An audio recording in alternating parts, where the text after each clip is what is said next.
Welcome, everybody, to Giving Animals a Voice, Bridging the Gap Between Human and Animal Consciousness. I'm excited today to welcome in one of my extraordinary speakers, Wynter Worsthorne, who is an animal communicator in South Africa. And I am feeling that this is just an amazing time that we need to really come together and remember that we are connected to everything in this world, including the animals. And we have a lot to learn from them. And somebody like Wynter, who is able to really connect with animal consciousness, is here to share some of her amazing stories with animal connections that she has made and to help us understand how we ourselves can do it, because it's a natural gift that we're all born with and that our ancestors used. It's time to come back to that connection. And she's also an author and a huge animal advocate. I know she works closely with the White Lions in Timbavati, and she is also a trustee on Baboon Matters Trust. So I know she has a lot to share, so we'll get right to it. Welcome, Wynter. It's great to have you here. Lovely to be here. Okay.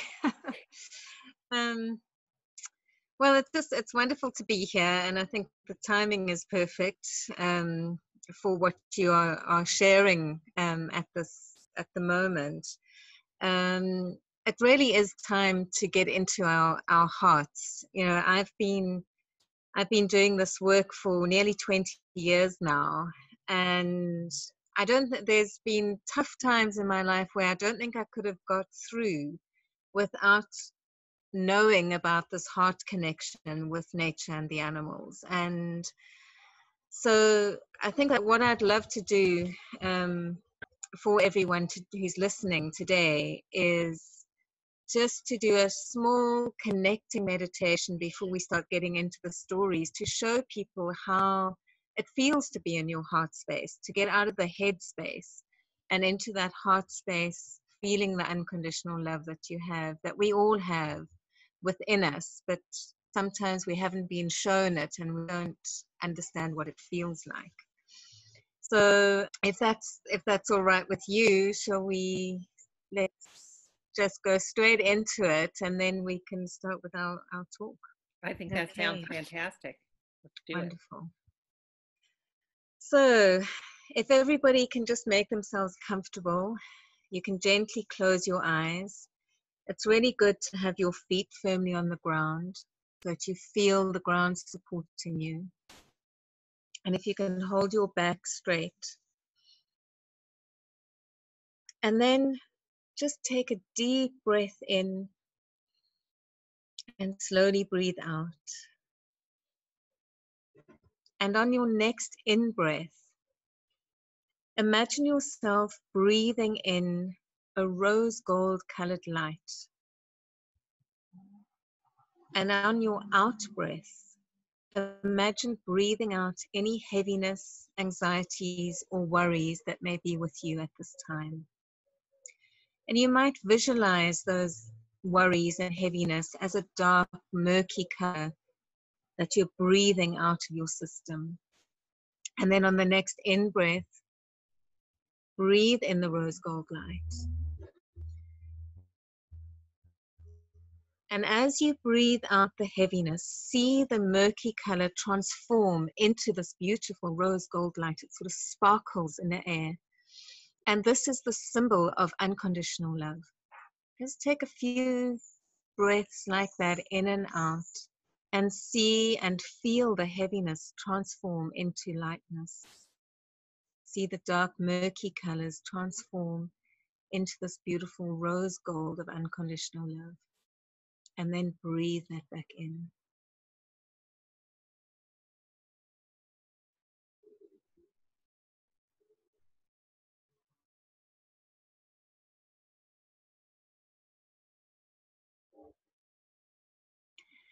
Now on your next in-breath, I want you to take your focus down to your heart center, which is the space in the center of your chest, just to the right of where your actual heart is.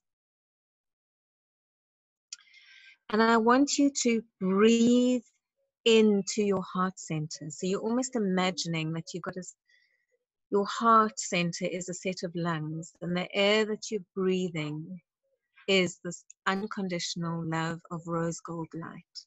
So start breathing into your heart space. And just sense what you feel if you focus on your heart. Start thinking about how you feel about Mother Nature and all the animals that you love. Let go of any fears or anxieties or worries that you have about them. And just focus on the feeling of absolute unconditional love that you have. You can imagine perhaps an animal friend or even a human person in your life that you love more than anyone else. You have the greatest love for them, and it doesn't matter what they do or how they are or what they think or how they look. You will always, always love them. And just recognize that feeling. It doesn't make any logical sense. It doesn't need to make any logical sense. It is a feeling of being in that heart space.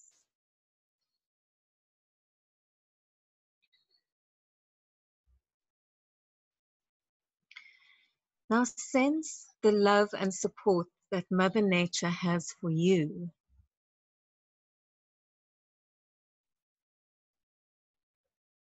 And feel it in the earth that we walk upon. Feel it in the birds and the trees themselves, the plants, the waters of the world, the earth, the soils, the minerals, the richness of the earth that helps us to survive on this planet, that gives unconditionally. And feel the love and gratitude that you have for Mother Nature, for her gracious gifts. And think of the animals that bring you such joy, whether they're domestic animals that live with you in your house, all the wildlife that sing to you outside your window, or that visit you in the fields and in the forests,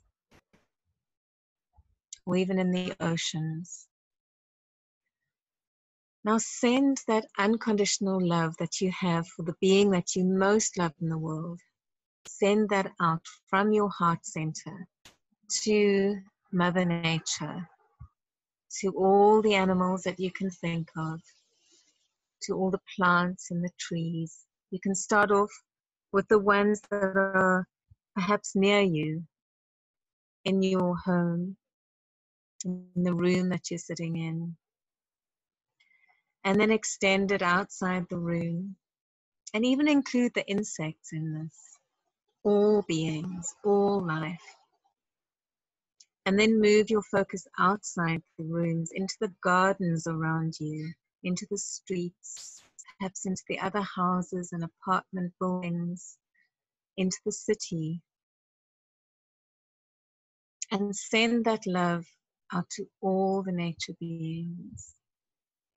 And then extend that field of love further, including all the human beings. Include them in this beautiful protective field of love. And then move beyond to the countryside and to the borders of your country that you're living in. And then even beyond the borders to the coastlines, to the whole continent, through the rivers to the oceans, and then over the oceans to the other continents and land masses around the world. So now you are sending this field of unconditional love around the entire planet.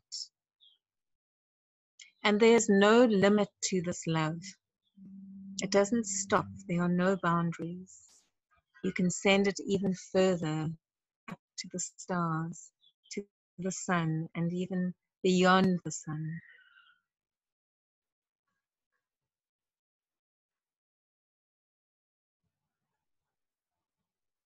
just feel really safe and protected and held in this beautiful love of Mother Nature. And now slowly start bringing your focus back from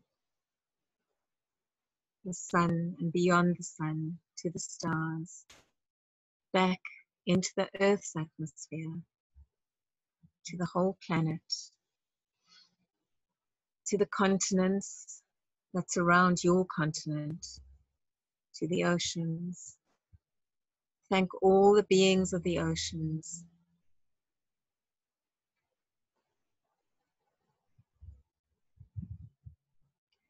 And then back to the continent that you are living upon. Take your focus to the ground, to the plants, to the animals, the bees, all the insects. And then bring your focus down to your city, or your town, or your village. Then back to your own personal environment. And then move back into your home, into the room that you're sitting in. And then take your focus back to your heart center, which is still filled with this unconditional love of Mother Nature. Take a moment just to feel your feet solid on the ground. Feel the physical support that Mother Nature has for you. Know that you are safe and that you are held by her. And now that you know how to get into this heart space, you can go there anytime. It is a natural way of being. It is the only way of being with nature, in the silence of stillness, of love, of respect, and of joy. Now take a deep breath in to your heart space. Take a moment just to become aware of your physical body. And then when you're ready, you can open your eyes.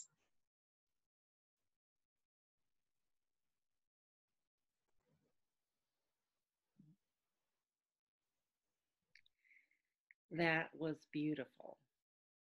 Okay, good. Mm. It's something that we can do at any time. Whenever you're feeling a little bit off center or out of kilter, if you can learn to drop into your heart, it really just, for me, it brings everything into perspective again. It helps you to feel the connection that we have with all life and with all beings. And it can be a very helpful and beautiful space to be in. So I'm glad you enjoyed that. That was as wonderful. well. It really was. So that is the space that I go into when I want to start a conscious communication with a particular individual animal. So during the meditation, what we did was we sent the unconditional love out to the entire world of nature and to all the beings. But when you want to communicate with one specific animal, you just focus on that animal, and whether they're in front of you physically or whether they're not with you, like in another town or another country, you can work with the photograph of them, which you are focusing on their essence of them. And you connect with that essence of them. And we can, I know it sounds strange, but it's a heart-to-heart connection. But when you're communicating with something that may not be a mammal and may not have a heart like we do, you can communicate with insects, with trees, with plants. There is literally no limit, but we're connecting with their essence, with their spirit, which is everlasting and beyond the physical. But the communication also very much can be about the physical. And often when I'm called to communicate with an animal for a specific reason, it is often to do, obviously, about the physical, whether it's their health or a behavior issue, or some physical change in the home that they need to, or in their environment that they need to know about. So that is the space, that heart space. That's the very first place you go before you start a communication. Does that make sense? Makes a lot of sense. Yeah. So it can be, when you're starting out, it can be easier to communicate with a mammal like us, just because we've been so conditioned to visualize the physical, or to only believe in the physical. But once you start practicing with a mammal, you'll see that the method of communication is exactly the same, whether you are communicating with a non-mammal as well, or even animals in spirit. We connect with their essence, with their spirit. It's the same method. It's obviously the feelings and the information you receive is very different. Animals in spirit don't really focus too much on the physical. An insect will give you a completely different perspective of their lives than an elephant would. Mm-hmm. So, it's just a wonderful, magical world of getting into other perspectives of different beings, and it just opens your mind and your world to what else is out there and what is possible, so that we're not just this anthropocentric world where we are in domination of, and absolute domination of the mother nature.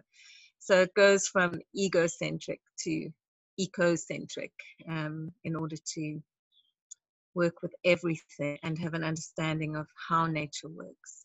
And I think that is absolutely key in this day and age, when we are really sort of struggling to preserve the planet and the health of the planet, so that we can continue to be here. And the animals can help us to understand what's going on. And one of the stories I'd like to share, and because it's during this time, and what is interesting is the lead up to this pandemic that we are all experiencing at the moment. Almost every communication that I've done with an animal has shown me something coming that I didn't understand what it was at the time. And it was a warning. And I'll give you an example. The first time that I became aware of it was when I was communicating with a wild baboon in the Cape Peninsula, and under very difficult circumstances, because the baboons have a very tough time in South Africa. They are very much managed by people, and the management is very aggressive and often lethal. So if a baboon becomes a problem by raiding the houses and scaring people and stealing food, they are more often than not killed by the authorities. So the baboon I was communicating with was a female baboon called Angelina, and she was part of a very small troop of 4 females. And her whole troop had been removed, killed by the authorities. And these were the last few that were left, and they were all females. All the males had gone.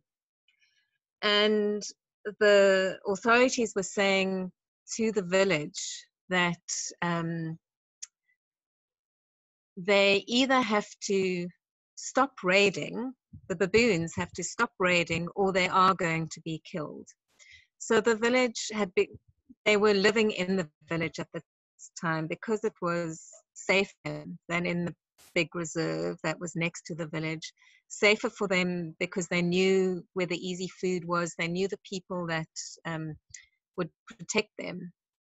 And I was asked to communicate with them, not by the authorities, but by the people who were concerned about them, to ask them what they wanted, because something was put on the table for them to be taken to a sanctuary. On the other, taken away from their home, their wild home, and put into a place where they would be enclosed for the rest of their lives and be safe and looked after. And what she showed me when I connected with her, she showed me that the place where she was her home, and the bay that she comes from. So where she lives is a village that's on a coastline in Cape Town. And the baboons there have adapted to sea life. So they go and forage along the waves. They eat the seaweed and the mussels off the rocks. And they are very intrepid and resourceful characters. But beyond that, she was saying she does not want to leave. There was an absolute no for rather, going into a sanctuary because to spare their lives. It was no, I'll take the risk of my life for my freedom. And another thing that she said, which was probably the most important thing that I received from this communication, was that they are playing a very important role in the area. And she showed me, I had a vision of when there were no baboons left in the area, this darkness would start creeping. And it really was like a darkness creeping over the land and making everybody sick. And I just, for me, it felt like the sickness was the separation sickness of humans and nature, because we do suffer from such a terrible separation sickness. And, the fact that in African tradition, and I looked that up later, baboons are the cleaners. They take away negative energy and they take away disease.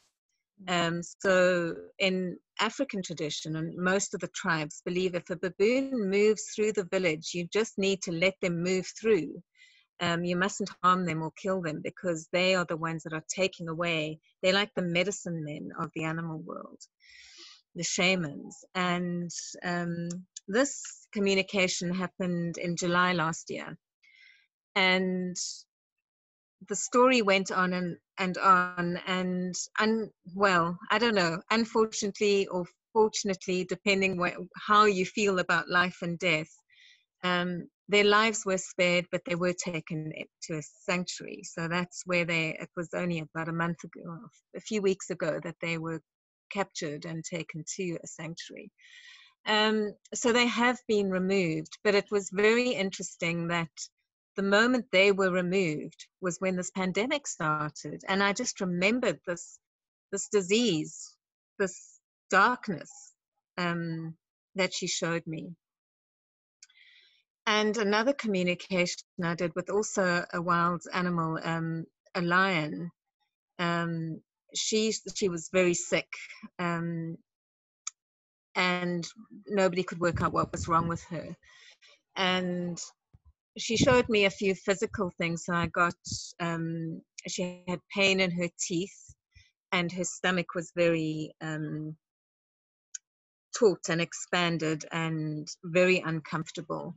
And then that she needed help, she wanted help. And again, a wild lion, but so it's a big thing to call a vet in to dart them and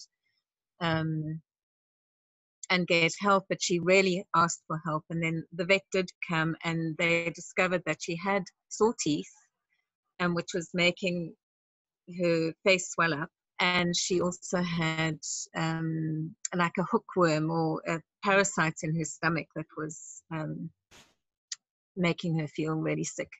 So on a physical level, she was treated and she's recovered fine now. But what she also showed me was this darkness coming in.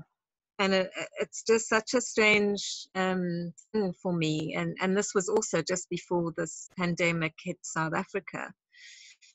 Um, so I feel if we can get into that space of communicating, especially with the wildlife, and if we really um, become very aware and learn how these messages come, because we all get messages in different ways. So I was talking about images and visions, and that's how I get most of my information. Mhm. I also get it through feeling, so physical feeling, like with the lion's teeth. I could feel the teeth were sore. I felt it in my own mouth and in my own stomach.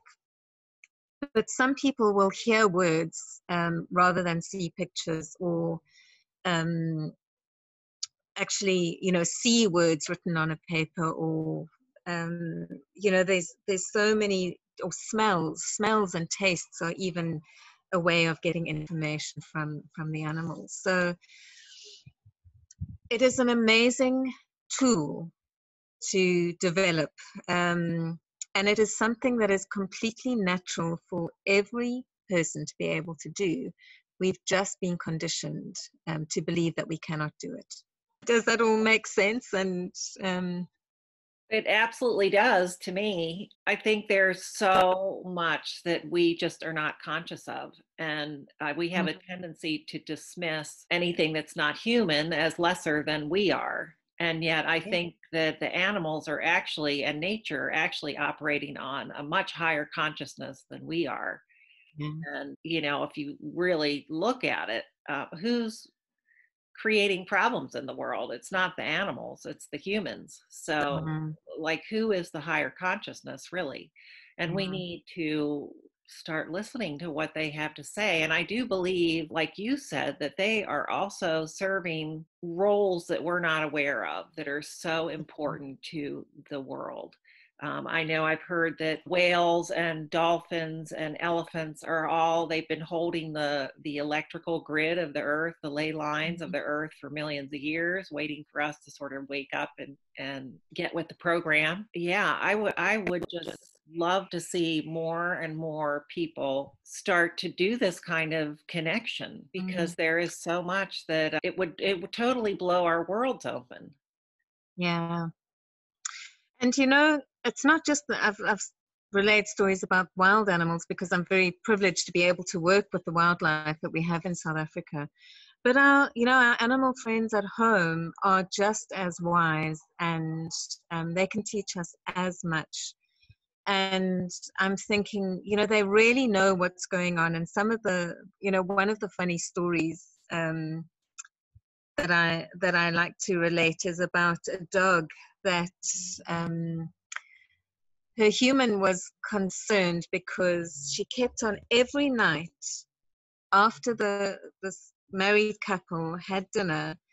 Their dog would sit in the corner of the room and just bark at them.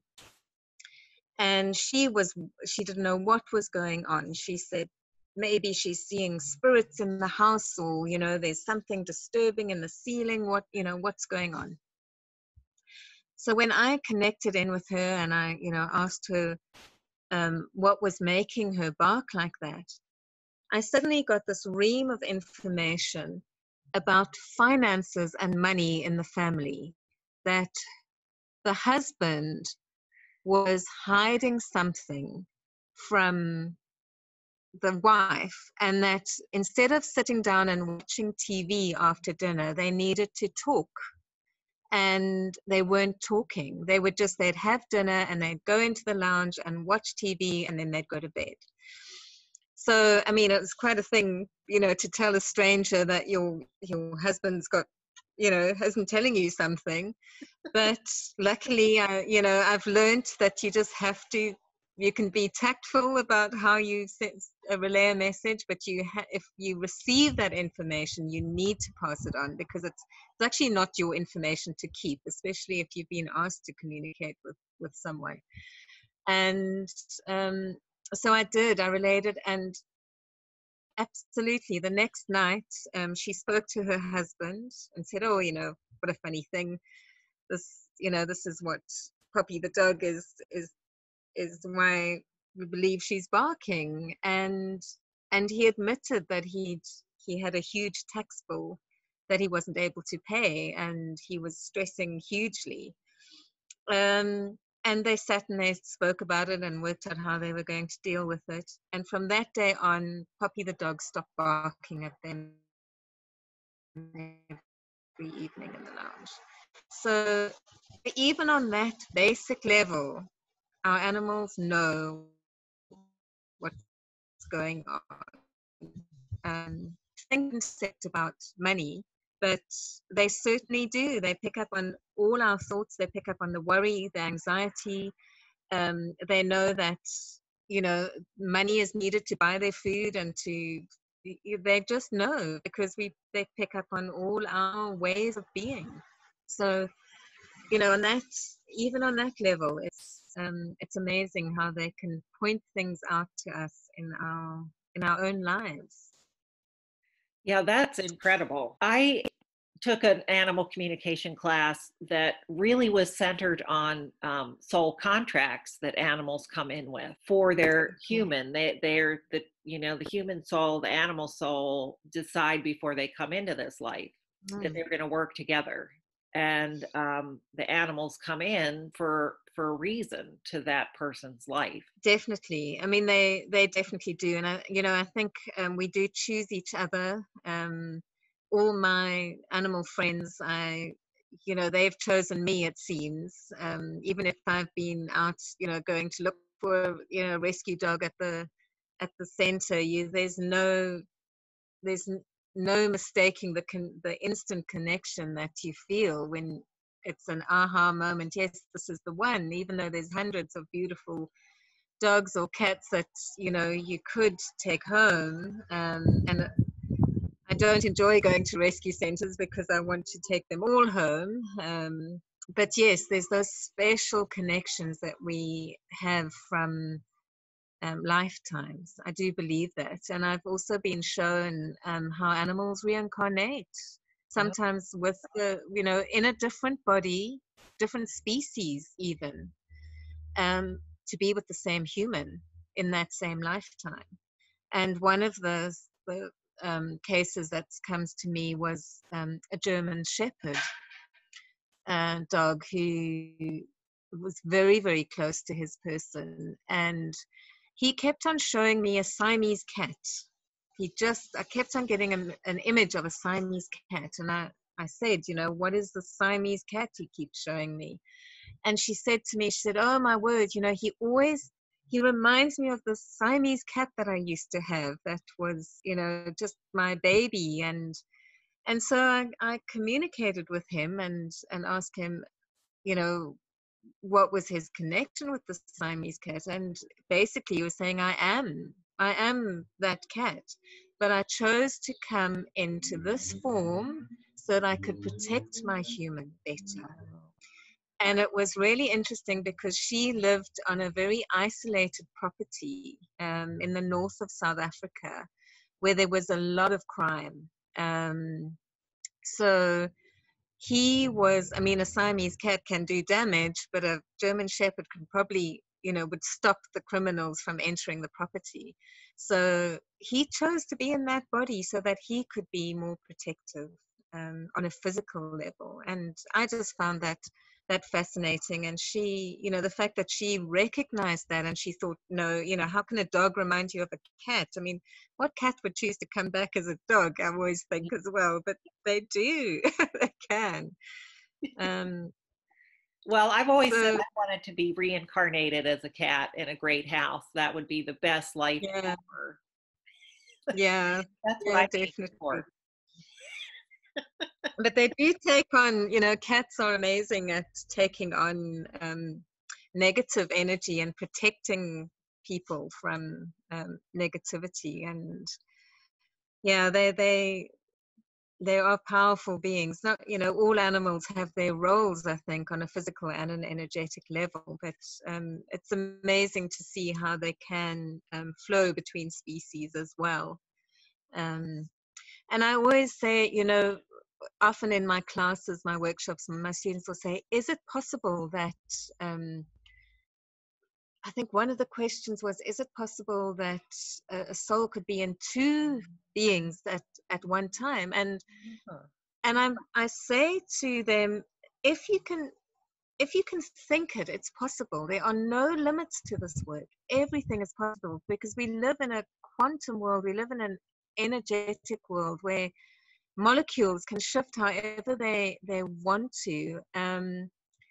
And I have seen evidence of, okay, maybe it's not physical evidence that can be proven, but certainly a feeling of a soul overlighting another animal, um, even when they've been, when they're still in another body, in different places. So, I never say that, no, that's not possible, because we don't know, and we've still got so much to learn. I learn from the animals every single day. Every time I connect in and have a communication, some more knowledge gets filtered through, and it's just a blessing to be able to do this work. It really is. It's amazing.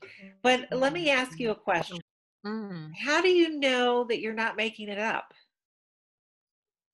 Well, I think because of the validation that I got, when I first started, I was terrified that I was making it up. I did my first workshop ever with Amelia Kincaid. She was in England and I flew over there. But in that workshop, she had a little dog on her lap, and it was the questions. There were 20 people in the room, and we all had to ask the same question to the dog: what happened on your walk this morning? And everyone got something to do with water. And I got a feeling, I actually saw him walking by a stream and slipping, and a feeling of embarrassment. And Amelia taught us that, no matter how ridiculous things sound, you just write it down and you say it out. And that it was spot on. He'd fallen into the little stream that they were walking on, and because he was showing off, Amelia felt he was showing off.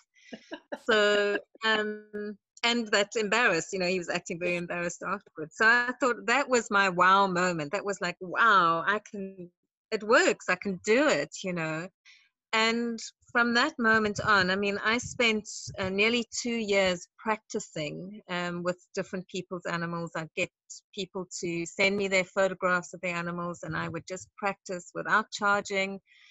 And the more validation I got, the more I knew that I wasn't making it up. So that's really the only way you can start trusting this process, because you feel the quality of the information that comes.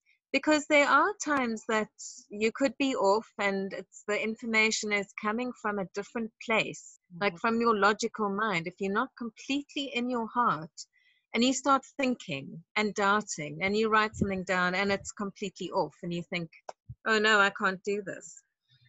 And even now, 20 years later, I still have that slight anxiety when I'm going to go into a communication. Then I find, I get something in, I have to double check, what is the feeling when that information arrives? Is it just a complete yes, no doubt about it? Or is it sort of on the periphery? Am I thinking too much? And one thing that I've seen, the information comes very quickly. It comes so quickly that you don't have time to think it up.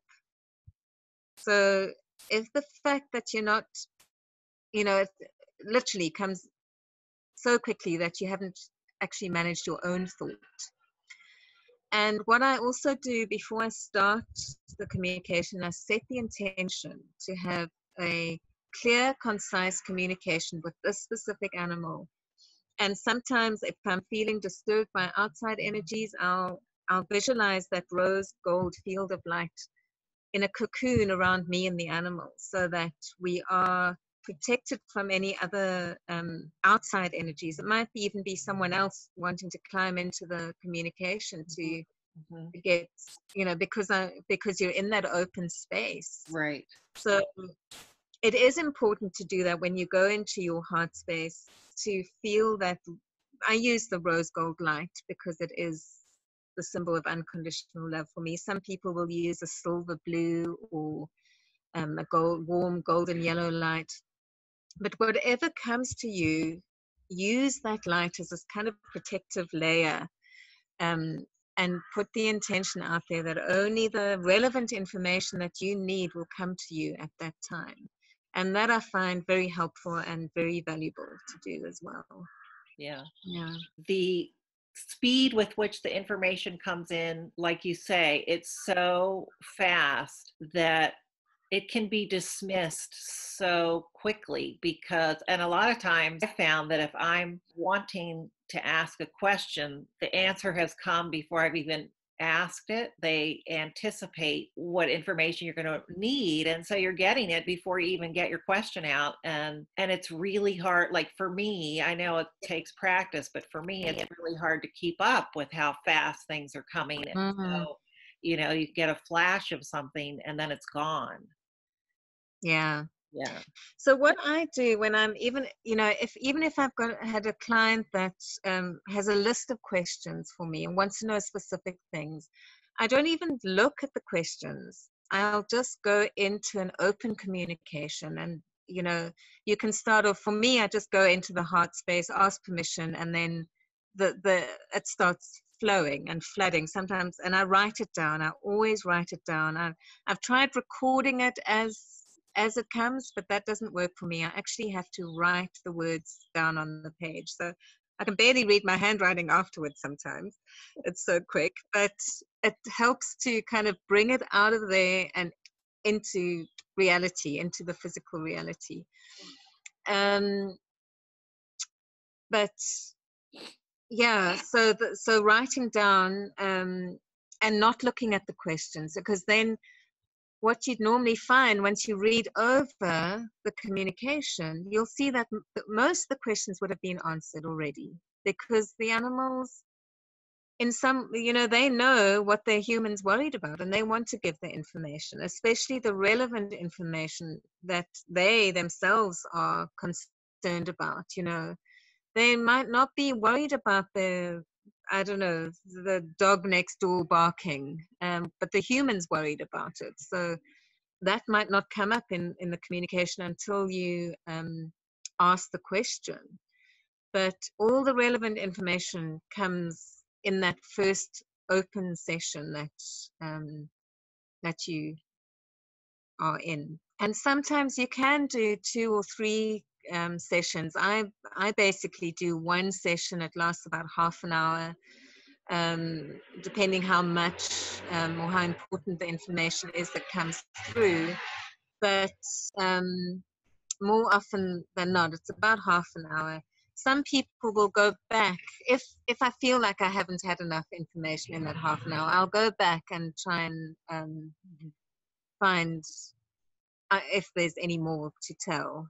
So it's okay to not have to get all the information in one sitting. Also depends on the, you know, on the urgency of the case. You know, if it's a missing animal, for example, you want to, or someone who's very sick and terminal, you want to get as much information for that time as possible. So you'll sit and not, you know, let it lag. But animals will also, I remember another situation, a story that I've got, and that it's quite good to demonstrate what they feel is important and what their people feel is important. Because I was asked by the head dolphin trainer at the dolphinarium here in South Africa to communicate with one of their dolphins because she was a bit concerned about it. But she said to me, it's not urgent, so don't worry if you're busy. And I was very busy at that time. So I just put it down to the bottom of the pile, bottom of the list. And of course, that night, well, it had been a few days since she'd requested the communication, and I was probably going to get to it in another few more days. But I woke up at 3 o'clock one morning, and I had an image of this dolphin, and I mean, it was just like she was there above my bed. And I saw that she was pregnant. She showed me a fetus in her tummy, and she showed me that there's something wrong with the water. I just felt like the water was uncomfortable. So I wrote it, or I sent an email off straight away. And absolutely, she was pregnant, which I didn't know about, and they knew about. And they had recently changed her water. Oh. So that was what was bothering her, was the water. It wasn't toxic or anything, but whatever the pH balance wasn't right for her pregnant state. And yeah, so I find that if you don't get to those communications, they'll come wake you up and say, come on, this is urgent. You can't just leave it. Yeah. It's so incredible. I just love it. I mean, I could listen to these stories all day long. I just think it's so amazing. And Yeah. I really want everyone listening, Mm. whether you can wrap your mind around this or not, take some time to sit down with your animal or out in nature and say, I'm ready. Come and talk to me. I really want to talk to you. And you would be amazed, I'm sure, at what happened, because I did that after I learned about animal communication. I went up to my horse paddock. All the horses and the donkeys were out in the field. It was a beautiful spring day. Everybody was eating their hay. I mean, the grass, and there was absolutely nothing in the paddock that would have drawn them to come in. And I sat on the steps and I said, I really want to talk to you. Whoever wants to talk to me, come talk to me. And I closed my eyes. I got really still. And within 3 minutes, the entire pasture had come in. Not only the 4 donkeys and the 2 horses, but the goat and 3 cats. And they had all just gathered around me. And it was so mind-blowing to me that I said, yes, this is real. So give it a try. I mean, it'll open a whole new world. Yeah. It's amazing. It's a beautiful story. Yeah. And it really, we can all do this. It's our birthright. We were born able to do this. We've just been told that we can't. And don't believe those who told you that you can't do this. And don't believe anyone else who tells you that this is impossible.